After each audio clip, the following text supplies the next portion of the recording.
โยมขันโยมเฮ็ดสิ่งนี้ได้นี่ชีวิตของโยมนี่สิมีพลังงานดีชีวิตสิมีความสุขอันดับแรกเฮาต้องย่องคนให้เป็นเห็นความสำเร็จของผู้ใดย่องโลดเห็นลูกหลานสอบได้ที่1ก็ย่องเอาบ่แม่นสิไปเว้าให้เสียขวัญกำลังใจ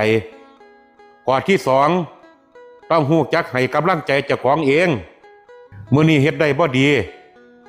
มื้ออื่นก็คือสิดีเนาะว่าจังซี่ข้อที่3คันเฮาสิเฮ็ดอีหยังดีๆเนี่ยให้เฮาเฮ็ดเลยอย่าไปว่าจังน้อยจังเฮ็ดมื้ออื่นจังเฮ็ดอย่าผัดวันประกันพรุ่งข้อที่4ฮู้จักขอบคุณสิ่งที่อยู่รอบตัวเฮาเฒ่าเอ้ยข่อยขอบคุณหลายๆที่เจ้ามาเป็นภรรยาข่อยลูกหลาเอ้ยพ่อขอบคุณหลายๆที่เกิดมาเป็นลูกของพ่อบักดังเอ้ยกูขอบคุณมึง